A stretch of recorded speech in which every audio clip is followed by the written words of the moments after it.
Welcome, welcome, welcome, welcome, everyone here. Thank you for joining again for some of you, and thank you for coming. We just made a quick introduction to find out where you're dialing from. So we have the UAE, we have Washington, DC, and then we have the Netherlands. But you're not in Amsterdam, right, Herjan? You're not in, no, somewhere more fun? I'm in a little town north of Rotterdam. Oh, north of Rotterdam. Okay, how Yeah. cool. Okay, perfect. So so I want to welcome you properly here because you are here to learn something new, hopefully, and at the same time figure out, okay, how else can you expand? How else can you grow your wings to become a way more like innovation, to become way more better, more fluent in the things that you do in your life, in your way of life, right? So that everything seems fresh when you need it and then stable when you need to continue or maintain this kind of culture.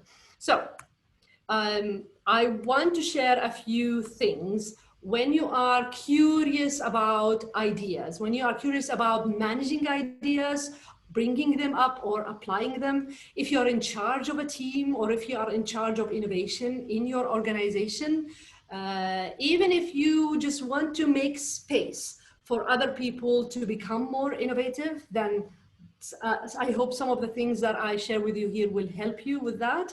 But overall, I really hope to give you some insight on how can you transform your skill? How can you become better at figuring this beast out when we're talking about, okay, what does it mean to facilitate innovation in the workplace? I want to share with you first a story. So in October 2018, so 2 years ago, I was sitting in a playing pitch watching my kids do their soccer practice. And on the other side of the pitch, I saw a few ladies chatting. Some of them were, a couple of them were jogging back and forth. Two other were stretching on the ground. It looked like yoga. And then three or more people were just simply tossing a small ball to each other. And I thought, this is a beautiful way of exercising outdoors, being together, exercising for an hour or so and get back in. So I said, I want to join this group. I want to become a little bit more fit. So I walk over and I see a person who knew who everyone was, and I go to her and I ask, "Are you open? Can I join?" That was my first question. And she said, "Yes, absolutely. Everyone is welcome." And I was like, "Okay, great. How often do you exercise?" And she told me twice a week. What time? What do they do? How do they, get together? Who is there? Like, she gave me a basic introduction, and I kept asking more detail about what do I need to bring or what do I need to get ready for. And she told me just wear comfortable clothes and bring lots of water. Is there payment? She's like, no, just come, join, and see what happens. So I said, but I have to warn you, I am not fit. My body is really not fit. And so if you pair me up with someone who is really good, I probably will lag behind. So it's best that I stay, just like faceless in a group. And then she said, "No, don't worry about it. Everyone here comes with a different skill and at different time. This person came here 3 weeks ago. This person here came maybe 3 months ago. And look, they're both playing and both exercising really well. And besides, rugby is a very easy game to learn." And that's when I was like, look back at the group, and now I could see that they were actually playing, drilling, with the rugby ball. And I was like, rugby? What do you mean? And then she said, yeah, we practice here twice a week, and we're getting better at it.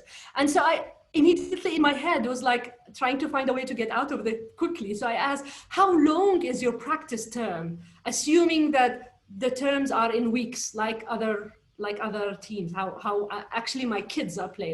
They work in weeks term. And I was hoping that she would say like 3 weeks. So I said, okay, 3 weeks, and then I'll get out of it.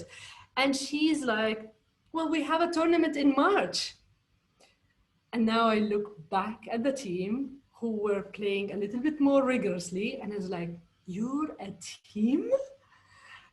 And then she said, yes, very proudly, of course. And I was like, okay, Lindsay. I put my head between my shoulders and I said, I'll see you on Sunday, because I promised her. And then I walk to the other side, sat down where I used to, and I was wondering, what did I commit to?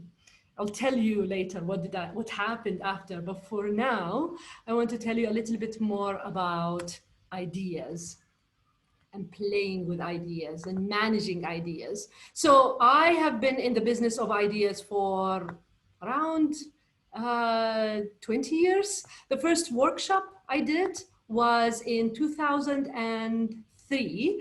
It's a creative thinking workshop, and it was with a group of storytellers and puppeteers back in Montreal. In 2007, I co-ran another workshop for design thinking with a coach from IDEO. And at the same time, I was studying the Creativity and Change Leadership Master's Program from New York, which focused on facilitating innovation in groups, in peoples, in groups, and in organizations. And fast forward, I moved to the UAE and I started teaching the design process for architecture engineering students. From there, I spread into other higher education institutes. I went to financial literacy and auditing, pharmaceutical, and many government services and agencies.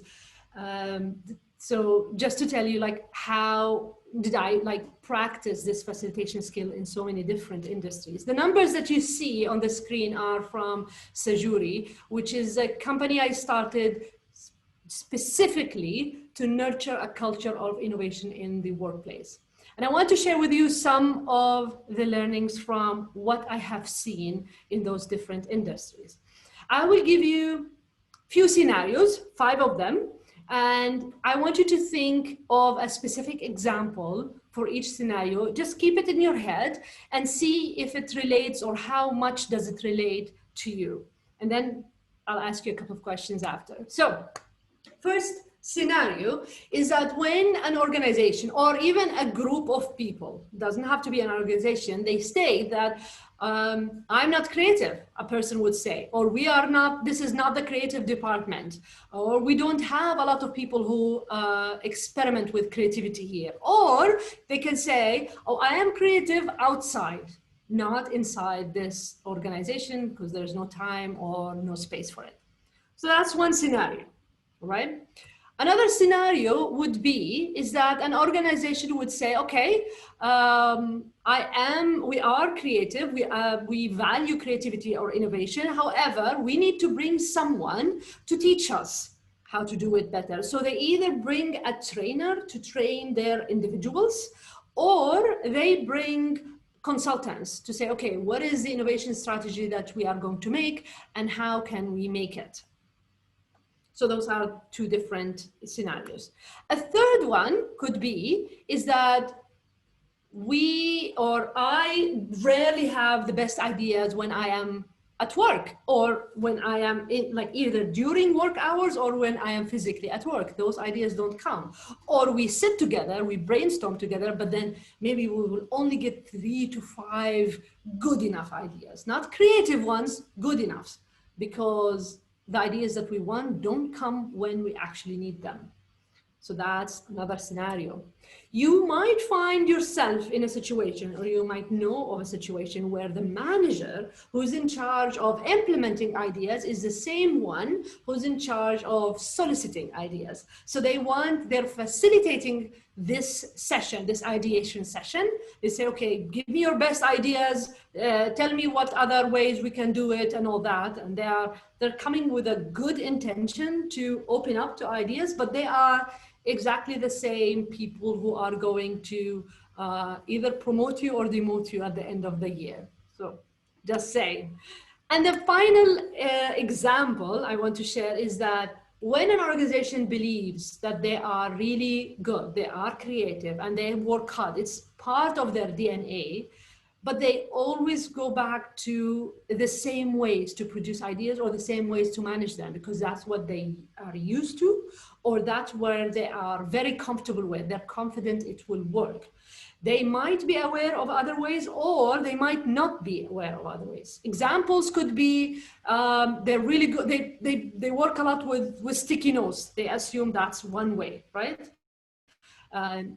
Maybe they create a lot of diagrams. They do a lot of sketching. But then when you ask, okay, is it the same way that everyone else, feel more confident in? They don't have a good answer. Maybe that way is the leader's way, and that's why they are simply assuming it. So those are the examples. I want to ask you a question now. If you open on your mobile phone, if you go to menti.com and add the code 576024, okay, and I'm going to stop sharing here. Maybe Robin can share the answer. And what I need you to see is, do you fit in any of these examples?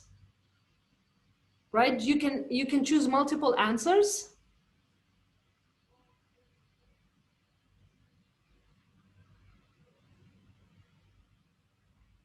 And you need to hit enter in order to see.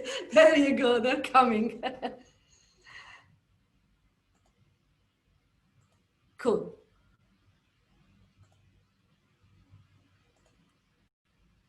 All right, so we have where some believe, okay, if you creative people, or we outsource innovation, or the ideas happen outside of work. Okay, these are good problems to have, because now you will know how you can solve them.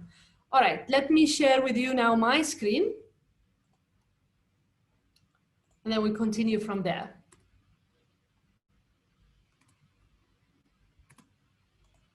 Is it sharing? Yes. All right. So when we're talking about innovation, it's really not as big as it sounds, because innovation or facilitating that creative part of our brain is really something that we can practice. We can learn it, we can practice it, we can scale it if we need to. We don't need a title, and we don't need a certificate to hold.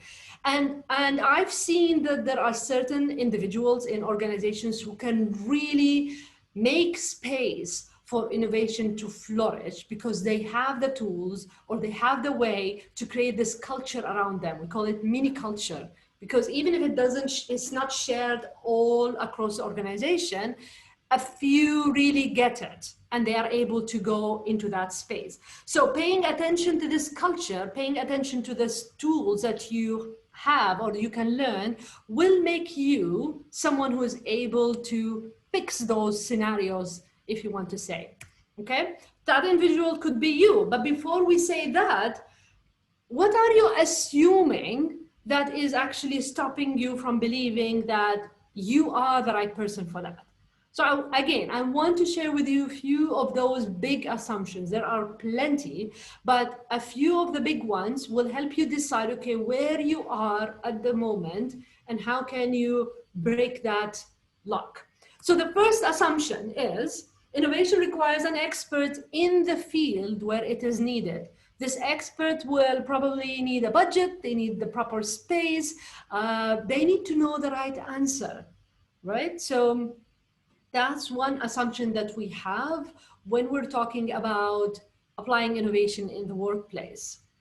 All right, so this is one. The other one would say is that innovation actually happens suddenly. Maybe that's your assumption. You say, okay, ideas rarely come when I need them. They usually come in different places, unannounced, and I'm not ready for them.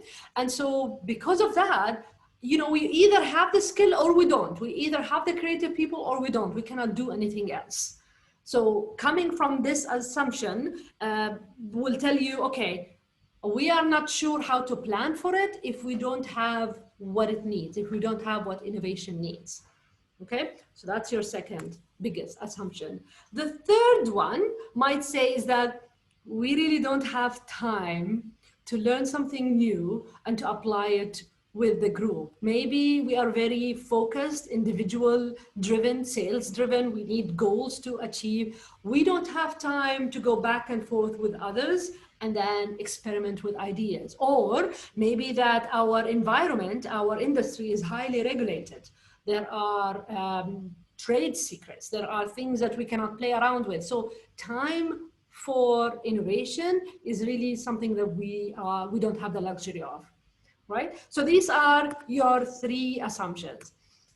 If you will go to menti.com again and continue with the code, and Robin, maybe you can click the share the thing. Wait, let me stop here. And rank those 3 assumptions based on the ones that are most relevant to you.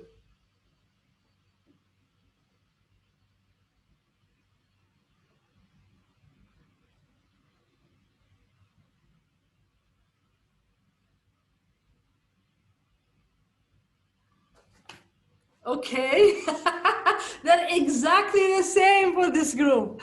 That's amazing.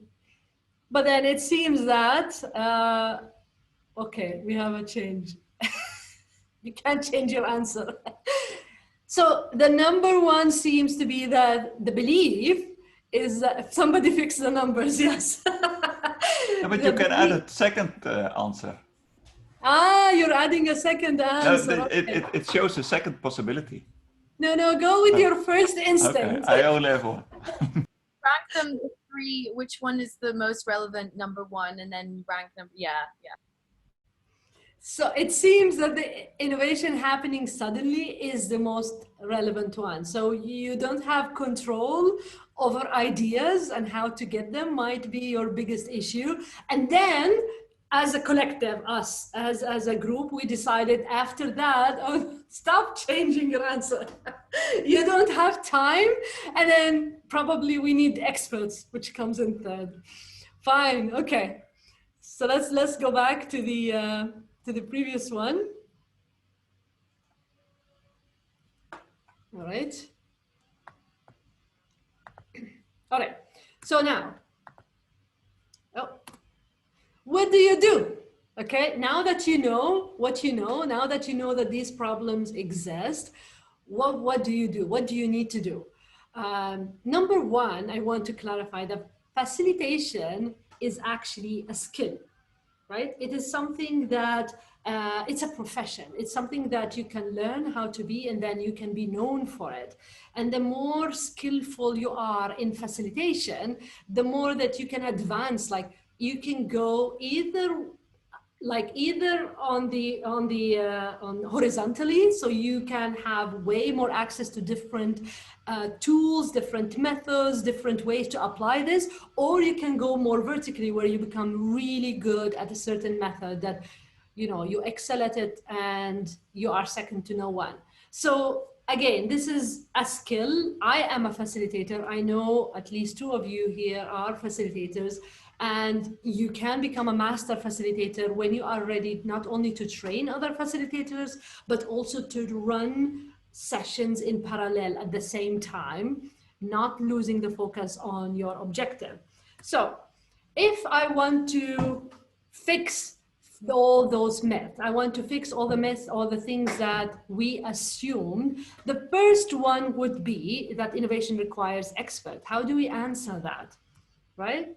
The first thing is we need to change the way that you think about innovation. It's not something that you force it onto other, or you feel that, oh, I need to do it right now or else I am punished. It's a shift in mindset. It's the attitude, the behavior that people work with others. How do they address each other in the workplace? That's your culture. That's the way that you are working within your group or within your organization. So that's one thing to you have control over. The second one is the difference between process and content. And I want to clarify this, because when we're talking about expert, we're assuming that we are bringing someone who knows what they are talking about in the industry, right? Those are experts in the field. But then when we are talking about a process, Facilitators are the expert because they know all the steps that you need to take in order to solve a certain complicated problem. They might not know the details because that's the job of those who are working in that industry, but they know exactly how to run it from step to step, from phase to phase, to take you from completely confused to better understanding your problem, to coming up with really creative solution, to selecting and then implementing. And then all these different methodologies that you find are basically process it. Clarifying this is very important. Then you can decide who's an expert and who's not. The third thing in fixing this whole shift of the culture is a space to experiment, and most importantly, a space to make mistakes. So mistakes need to be somehow welcome, no blame involved, because if you don't do a lot of mistakes, you don't know what works or what doesn't. If you create this mini culture around you where other people do mistakes and you are still okay with it and you can still flip it in a way, if you cannot use it, at least you learn from it, then by this you are becoming an expert in how to solve a problem in your own unique way.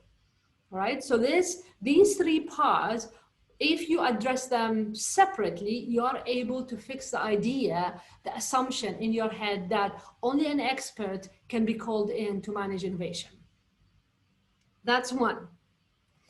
The second one, when we're talking about ideas coming out of nowhere, and this is where the choice kept coming back up at the very first, the most relevant to this group. Where do ideas come from? Right? So we believe, or there's a saying that says the ideas come in 3 B's. So we have the bus and the bed and then the bath, right? So this is where the best ideas come from. The bus, because when you are in a bus, you are not really thinking of a specific problem and you are in a diffused state of mind. So you are wondering, you're watching people, things happen, and then your mind is able to access that level of thinking where it's connecting the right dots. In the bed, and this is where you wake up with a dream, they say, I got it. I understand how I need to do or what I need to do immediately. And that's the power, again, of accessing a certain level that doesn't open when you are conscious. So the bed part this is where it solves it. And then the bath, of course, who doesn't get their best ideas when they are singing in the bath? Exactly. And we have an excited person here, because that's where your best ideas come from. You're singing, you're shouting, you're doing something completely different. You're good, Mo? You're doing something completely different, and then that helps with the ideas. But then how can you bring this into the workplace? How can you make ideas come when you need them? So there are different ways to do it. One of them is that you create the right warm-up before asking people to come up with ideas. You put them in the right state of mind. You access a certain level of getting those ideas, hitting that dopamine hormone in the brain before you get into, okay, now tell me some of the ideas. If you don't do this warm-up, you will get only those 3 to 5 ideas at work, right? If you don't get this level up, sometimes our organizations say, okay, we will meet after we do a little bit of an exercise, or they will do their brainstorming while they're walking. When you're walking or you're exercising, it's actually accessing this dopamine and it helps you with your ideas. So then ideas do not happen or do not come out of nowhere. You're actually planning for it. The second part is the difference between tools and methods. And this is an important distinction. A tool is something very specific that will help you reach a very quick destination. For example, when I need to select a tool, and I'm not sure if this is the right tool or not, one of the earliest tools we learned in school was when you create a list of pros and cons of a single idea. That's a tool. That's a tool for selection, for decision making. Another tool could be what you use, the brain writing, the brainstorming, a diagram, sketching, a storyboard. All these are very specific tools to get one certain outcome, okay? And this, you can immediately learn. You can go online, search creativity tool, whether it is ideation or decision-making or selection or planning tools, any of these, you can learn it and apply it instantly. Within the next hour, you have it. And the difference between a tool and a method is that the method will have multiple tools in it. It will follow a process. Remember the expert in the process? That's what they do. They use different methodologies, right? Design thinking is an example of a method. Creative problem solving is another method. Trees, you know, TRIZ, not the trees, the standing trees. That's another method. Biomimicry is another method. So these are different methods that people embrace and they follow. It takes a little bit more time, but you can instantly increase your creative arsenals with the tools, all right? So that's the second part of diffusing this assumption. The third part is the power of incubation. You know, when you have an egg and it incubates and then a chick comes out, not the omelet, the chick, right? So that's when the time that it's required for the hatching. And that's exactly where ideas need what they need. So we have a way of saying, okay, go sleep on it and then come and work on it again. That's an example of incubation. Or go take a walk and come back and you will see it clearly. Or come back next week and we'll see it again, right? You can fix, actually some methods are able to put the incubation as a legitimate phase in them, where you really need to step out, do something completely different that doesn't require your focused brain cells in it. It needs to be a diffused mode, and then come back and you're able to solve your problem. If you trust the process and you trust that incubation will work and you really put it aside, the solution will come. This I can guarantee. You can guarantee for yourself. So again, putting it all together and getting this incubation to work for you, accessing this part of your brain where you can be in charge of it, it really helps. Okay? The third myth, it's an assumption, but it's a myth, is that you don't have time to learn. Okay, and yes, we are very busy at work, and yes, it is a very crowded industry, but there are ways, right? One way, one way is that you believe that you can do it. And I know it sounds very tacky, but the difference between a creative person and a non-creative person, the only difference is that a creative person believes that they are creative. That's a difference. They know that they can do it. They haven't figured it out yet, but they can. So confidence in your ability to solve problems is your number one. Number two, you need to learn, and this needs a deep dive from you. You need to learn, how creative are you? In what ways are you creative? Some people are really creative when they come with lots and lots of ideas. Other people are more creative with their questions. So they see a problem from so many different points of view that someone with a lot of ideas cannot do that. And some people are really creative with taking one idea and then breaking it into so many details that it creates a system, and all the system work together. And that concept becomes a really creative concept.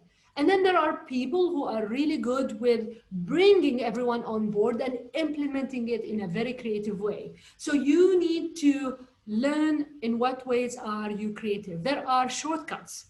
There are assessments that can help you do that. Just gives you a quick jump and to realize, okay, I can do this. One of the assessments that I use a lot is called Foresight. And I can send you the link after, but that's something that has helped me a lot and has helped most of the people that I worked with who came back and say, actually, just knowing this made me realize, why do I constantly have a conflict with my team? We just think in a different way when it comes to solving a problem. The second way where you can fix this myth, where you don't have time to learn, is that when you create a process to play with ideas. We are always, again, in a cycle of a problem, solve a problem, or we have a product, let's improve it again, let's make it bigger or faster. These are like small Kaizen improvements. And sometimes you need to flip things around to see with new eyes, right? And that requires not extended time, but regular free time. When you are allowed to play with ideas, when you are allowed and you allow yourself to go and see something completely different from the way that you do, and then create a metaphor. And I found this really incredible way to create metaphors between industries. The edge of those industries is where innovation happens. So allow yourself to go and visit a completely different industry, see how they solve a very similar problem, and see if you can apply it in your own way. So that's in a way playing with ideas, and that's in a way allowing yourself to do a lot of mistakes. We go back to the culture, right? And the third way to create more time or create the sense of more time is that when you do it with others. So Seth Godin has a way of saying people like us do things like this. And yes, if you are learning new tools with other people, if you get together or create a meetup or say, okay, who else is interested to learn all these different decision-making tools, because my business requires a lot of decisions. Or who else would like to experiment with different ideation tools, because we need to produce a lot of ideas. So finding other people who will try and test it and then see and visit each other and see how things are working, especially if you are not in a not competing industry, that will really take your learning curve from very, very steep to manageable.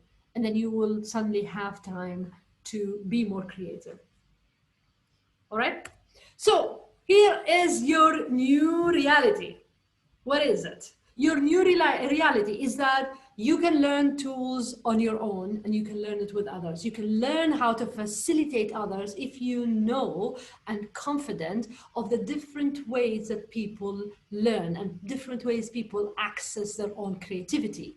You can create a sense of, okay, here is the mini culture that I have, and here is the space that I am making for you in order for us to grow this innovation, in order for us to focus in what ways do we want to be innovative. Okay, you can use your own mind to your advantage by creating a process that works for you. When do you incubate? Some organizations have these sleeping pods, right? Or when do you exercise? Some organizations will have a gym. Don't use the gym just a way to exercise, use it right before you do your innovation thinking, your really creative concept, because that's when your dopamine actually is hitting high. So use that time, change your schedule if you need, so that it works with your way of thinking, not against it, right? So these are some of the new realities that you have. And then the most important thing is that the attitude that you have with ideas, with working with ideas, with failing ideas, with things that don't work is the most important. And the more that you share it with others, the more that you learn with others, it's what gives you your superpower costume, not your time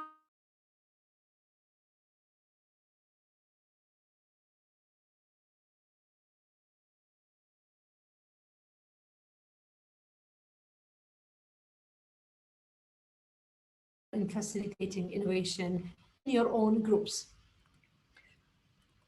Do we agree? So facilitation or innovation or managing of ideas is something that you can practice. You can immediately learn it, and you can test it immediately, right away. And then when you're ready, you share it. You share it with a group of friends. It's a safe environment. Then you share it with your community. You share it with your colleagues, those that you are accepting all their feedback.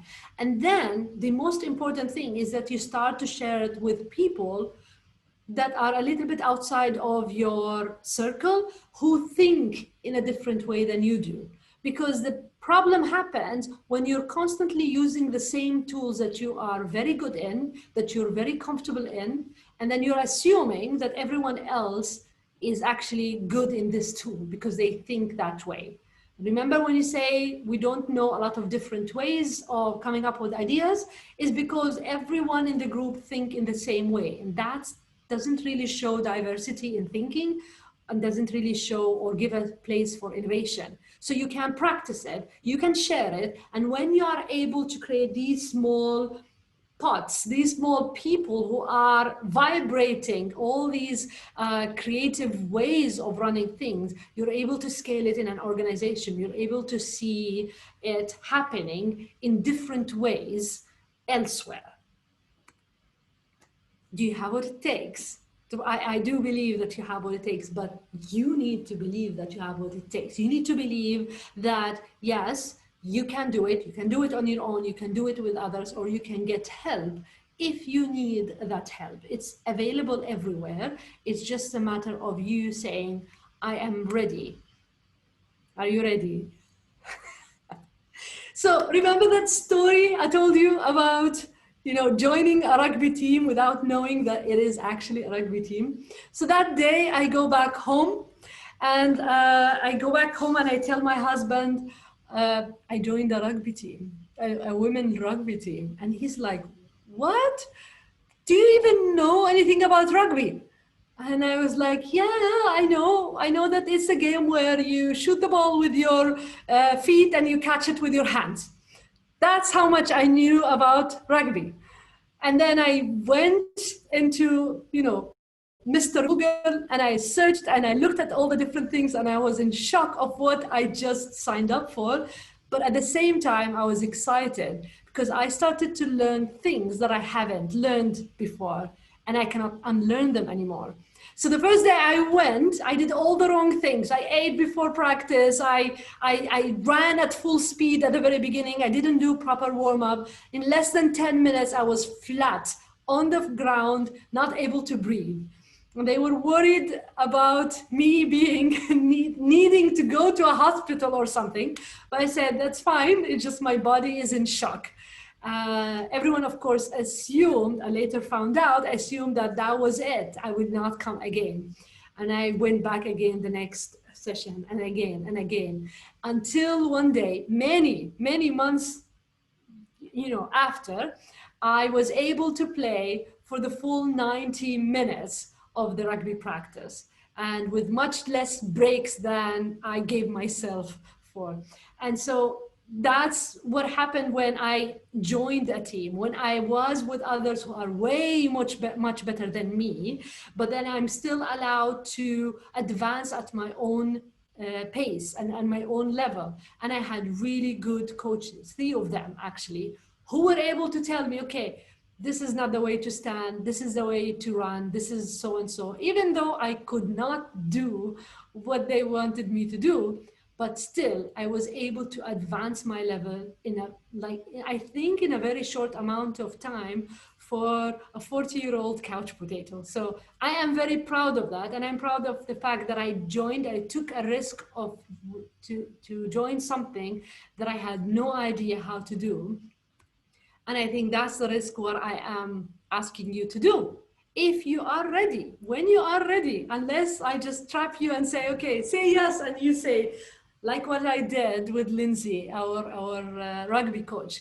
So the first thing I want to share with you is that this offer is back by demand. We have a facilitation forum. I've been running it for a few years. The difference is that I was running it on site and with organizations, right, who asked for it. This is the first time that we run it online and for the public, so anyone is able to join. And in this forum, it's a meeting sessions with practice in between. So a session will include what are the different tools that I would like to immediately learn? What are the different innovation methods? Take the assessment, the foresight assessment, and really learn how do I think about problems? What are my preferences and what my high preferences and my really low preferences, so that I know what I need to work on and I know what I can excel on immediately. It also includes practicing with the team who are in that group, as well as taking the time to do your own facilitation on your own before you join back in and receive one-on-one coaching, one-on-one as well as group coaching. I found that the best coaching time was not before, it was after you do your facilitation session, because that's when all the problems show up. And that's when you really need someone to tell you, this is not the way to stand, this is not the way to throw a ball, and this is how we catch, right? So that's what happened. At the end, you get a certificate that tells you, okay, this is your thinking preference. I have been trained to become a facilitator, and you get lifelong access to that community with all constant updates of all the different tools and methods. You don't need to get out of this group at all. So you're actually growing with a group. So this is one option for those who really want to speed up their own running game. But we do the proper warm-up at the beginning, but then it gives you immediate abilities and access to other facilitators to say, okay, I can do this. I can manage innovation in a different way in my organization. The second way that you can do it, for those of you who are already facilitators, who already have some of the tools, and you just need a little bit of support, imaginess is a facilitation session in a box. It's curated items that brings like full sensory experience with all the different tools and all the different things that help you think differently as well as apply it. So we send this box 3 times a year, just in time for your innovation strategy session with a group of 4 people. And then you can apply what you have in this box along with all the instructions, with the video explanation, and then you get your own result. You can do it completely on your own. You can do it with a little bit help at the beginning when we do the assessment for you and the team, so you understand the team dynamic. Or you can say, I need the support throughout the year. So along with the boxes, along with assessment, I will personally be there to help you, to coach you like after every session or before, if you require before, in order to say, okay, this is how you're going to facilitate it with your team, right? And if those 2 things, you are still not ready, the third option is that I share a lot of the things that I am learning, I'm exploring, and also answer a lot of the questions that I get as feedback in the diary that I send once a week. So you probably received the invitation through your email. You will still get your weekly diary post. And all what I say, I ask you is just read them.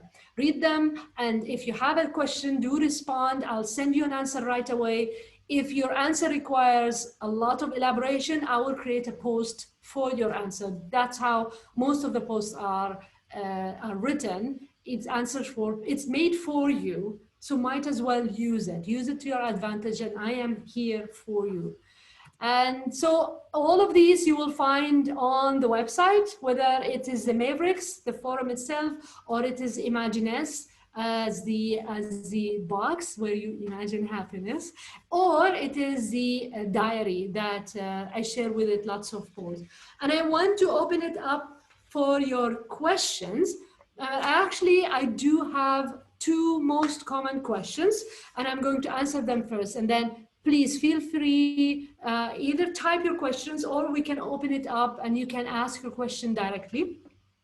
So the first question I get most often really is, how long do I need to study to become a good facilitator?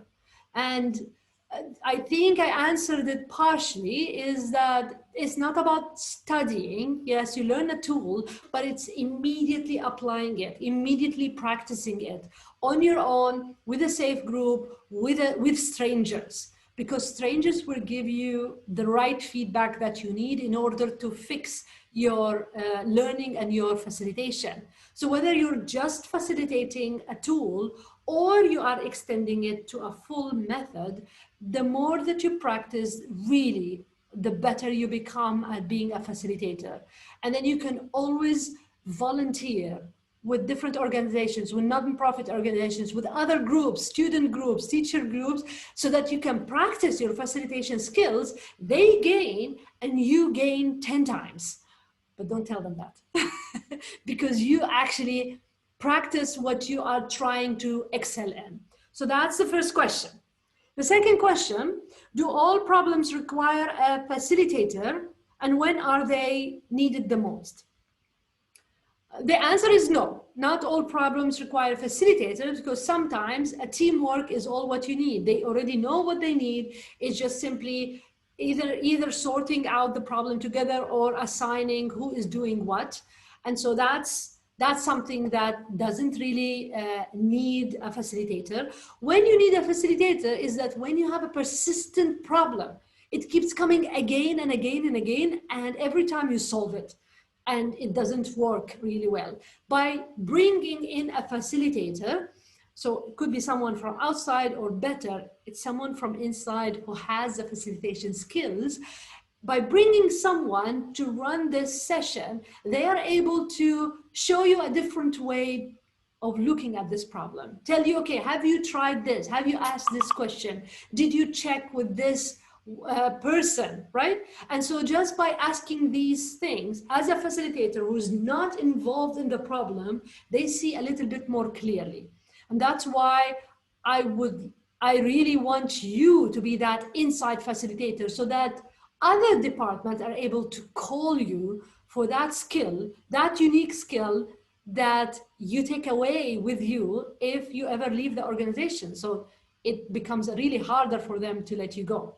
The other place where it's really needed, and I would say like a master facilitator is needed, is that when you have a group of managers from different departments, or even the executive team, and they need to either go through the whole process of coming up with something or solving a problem, or they just need a tool to help them reach that immediate like the immediate destination.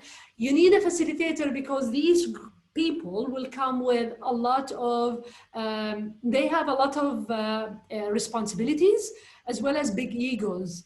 And so a person who's in charge of the process, not the content, it doesn't matter the content, a person who's in charge of the process is able to steer the direction to make sure that it is inclusive and everyone is taking part of that decision. So it's really important at that level. So those are the two things that, the two questions that I had. And I want to open it up for anyone else who has a question. And then fire away, let's go. I don't know if you wrote.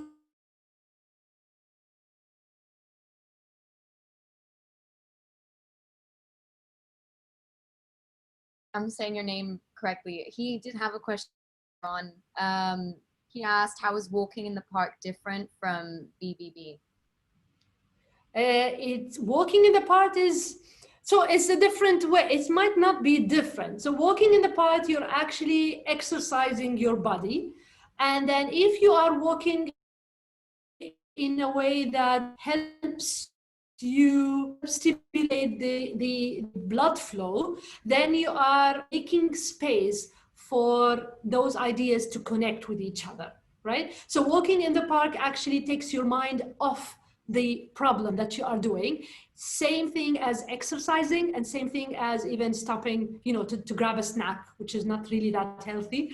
But even if you do that, if you step away, then that's your diffuse mind. That's where it helps, hopefully. Some of the best, well, actually, for me, I use walking, and especially if I am fast walking, I use it when I need to write something, whether it's a presentation or it's an email or something that I don't know how to write it, by speed walking or by doing really rigorous exercise, which I did not do before rugby ever.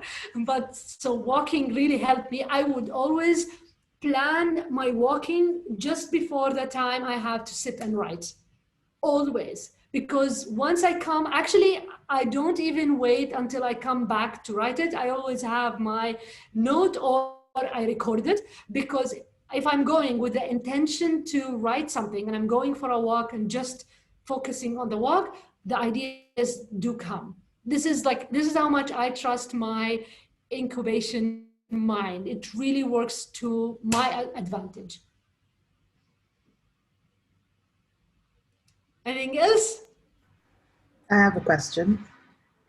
Please. So what I understood is that managers are not the best facilitators, but can you teach a manager to facilitate? Or is that? Yeah, I love this question.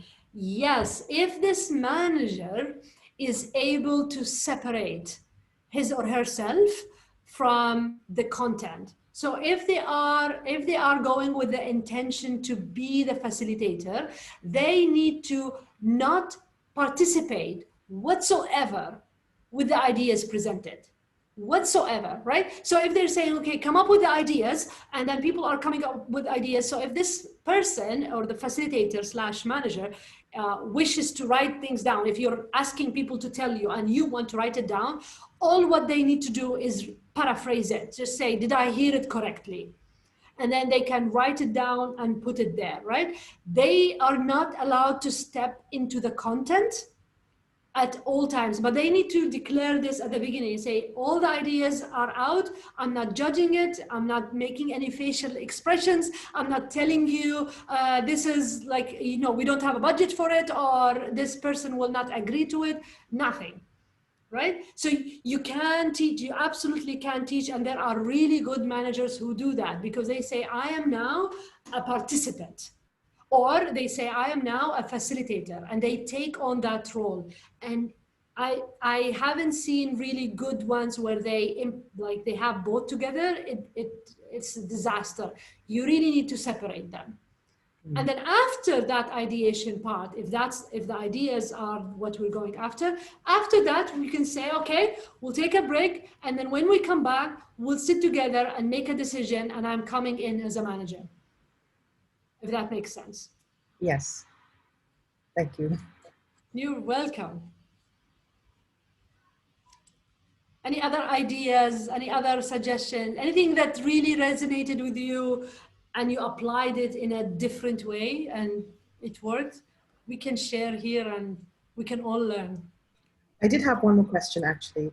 Earlier, you mentioned running more than one session. What do you mean by that? For what? Remind me.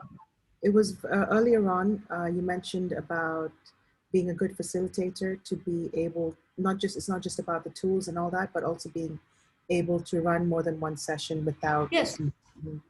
Yeah. That's a master facilitator. Yes. So a master facilitator is like when you are really good with so many different tools. Okay, let's say you are called, we need to generate ideas for our whole organizations, and they are, for example, 70 people.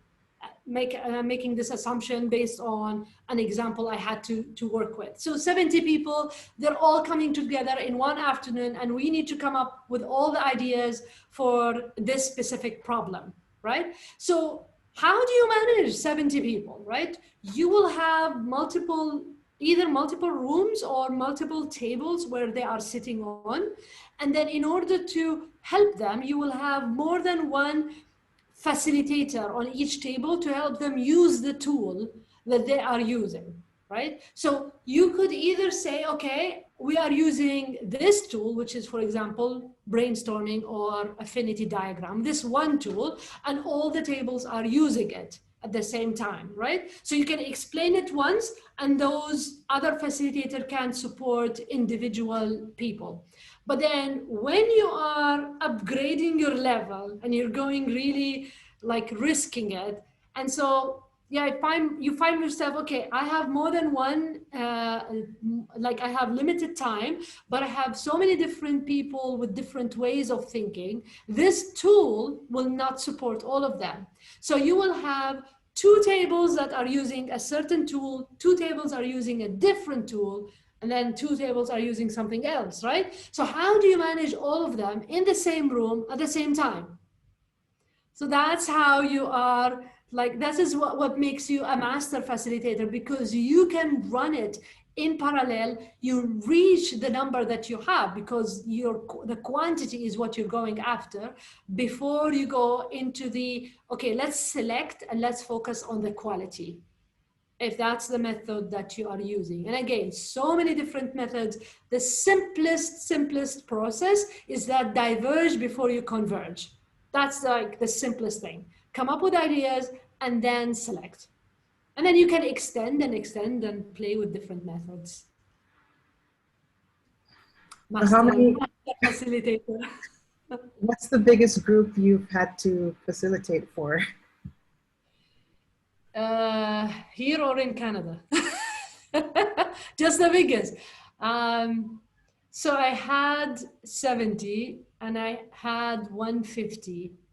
I think 150, no, and then I had 350. I had 350 at a very simplified version. Like it was just like one thing to do at the same time because they were all in the same room. There was no chance to have other facilitators. So I explained it once and they all needed, to run with it. So that's the, yeah, thank you. That was a tricky one. Other questions? Well, when Amir said like how many methods, and you were talking about methods as well, I had to show this one up. This is like 100. Yes. And this is probably not enough. So you have your pick of methods. And yes. Different methods. 101 methods. If you don't have this book, this is an amazing book. I've used it a lot, and I continue to borrow ideas from it. There is no tool that you are going to invent. You're going to use so many tools. Sometimes you will use it exactly as it is, but then other times you're going to tweak it because you have a different number or you don't have the budget or whatever it is. And sometimes that's where the more practice that you get to mesh different tools. You take one part from here, one part from here. This becomes your own, but you cannot say, oh, I invented it, because you borrowed from, different versions of it. Sorry? It's all been invented already.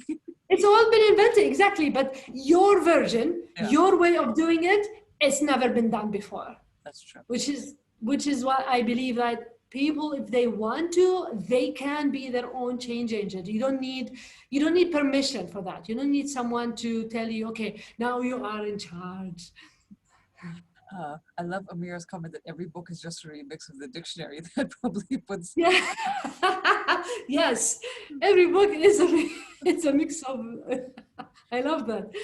It's a dictionary reinvented. I have a question more on the backstage part of the facilitation. So, since we spend so much time these days in front of the screens, and some of them last really long.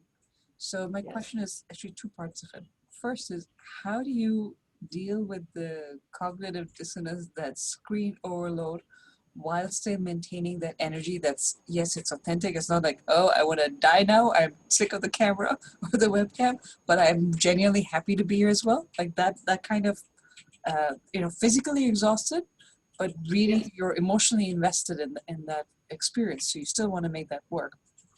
I have another question, but let's go to this one first. So, but just to clarify, so this is coming as a facilitator or as a participant?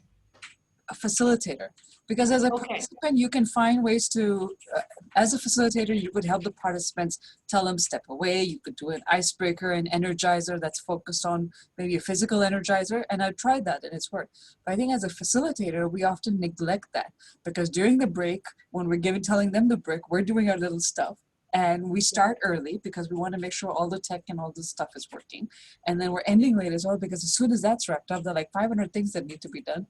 So I'm just wondering, like, what are your tips for keeping yourself still engaged and not burnt out from or completely exhausted from these sessions? Yeah, that's an amazing question. That I might not have all the answers, but here is one thing that maybe both me and you agree on. When we are facilitating remotely, there is a lot of upfront preparation that's needed, triple the amount that what you need when you're doing on site, triple the amount, right? So the more that you can do this in advance, and hopefully you have more time in advance, the more that you can just simply send it during the event or before the event so people can get engaged, right?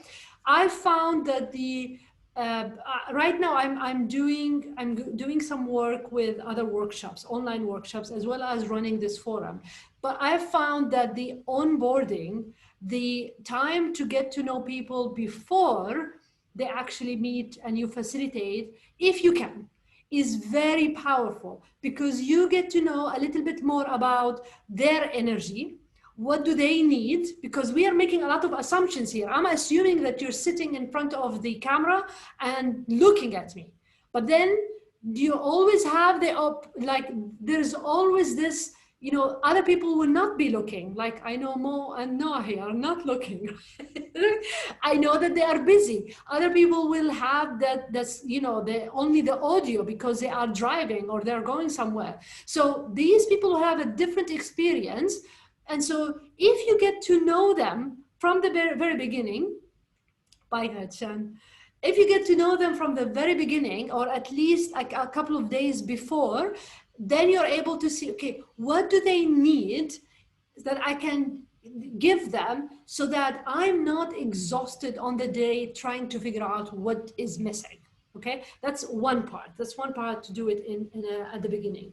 The other part is, I don't know what I can tell you, because just if you are going and sitting, or going and facilitating in person, I mean, I come back and I cannot walk on my feet anymore because you're standing all the time. But the difference is like, I don't feel my body, my body anymore. I don't feel it anymore because I'm sitting the whole time.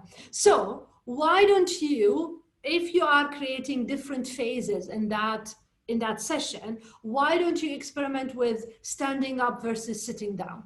So don't do it like randomly, do it when you need it. So if you need it at the very beginning to be standing up because you need your energy, and then you just simply create this standing table and then work at that level. And then in the second part or during the break, you simply shift, right? And you shift down, or the other way around. You shift down and you sit, and that tells your body, okay, now I'm in a different mode. Now I am observing, I'm following, I need to focus.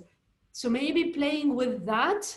I tried that, it worked with me, but I know that there are other tips that I haven't tried yet. So I'm learning with you. I think we're all learning together on this crazy adventure. I think my biggest challenge is trying to disconnect after that just wraps up, because at that point all I want to do is just crash and take a nap, because I'm like I'm zonked out. I'm like, yes. And I feel like that might be the kindest thing I could do to myself and the people at home, because then I won't be a cranky mess. I would say one thing to do before you crash, and yes, I love this design for yourself as well as others. One thing to do before you crash is that before you even start, again, going back, make a list of what do you need to do next, the first three things. So at the end of that session, right, just before you close and say we're done, like now, what I'm going to do, before I close the computer, I say, okay, I need to do this and this and this, those 3 items, because I'm already in the mindset of doing the proper follow-up for this session, right? So I write them down right away. You do yourself a big favor if you do it immediately after the session and before you go to crash, right? Because when you come back and follow up, you don't need a lot of warm up, like when you warm up your car because it's not moving in the winter. You've experienced that, right? So you don't need a lot of warm up to say, oh, what do I need to do? And that takes, you know, all the fun part out of following up. So finish it by saying, okay, what do I need to do next? The simplest thing, not like a big, oh, I need to plan for something. No, just like send a thank you, do this, cut this. That's it. And then when you go back to it the next day or 2 days after, once you start with these, it will immediately take you into a role. I agree. I also like the idea of specifying before the session, what do I need to get done? So I don't get distracted by other things when the session comes up, like, oh, these 20 emails or this notification on my phone. No, what are my 3 things I need to get done? I will do those. Yes. Yeah. Yes, absolutely. Close your phone, put it on well, we don't have airplanes anymore, but airplanes mode still work. Put it on airplane mode before the session or when you really need to concentrate. It works brilliantly. That's very good. Oh, I love I just read Mo's comment. Designing for others includes you. We often forget that. And I think that's a big part of facilitation. Design it for yourself as well, because you have to deliver the experience that other people will engage with. And if you're not invested, they won't be either. Exactly. Thank you, Mo, for that. I love it. Anything else? We're good? Yeah, thank you. And thank you for sticking with me. It's been amazing. And so hopefully that was double helpful. Hopefully you got something else in it, and in addition to your own expertise. And I really value all your experiences. And so hopefully that was really like a nice, a different Zoom.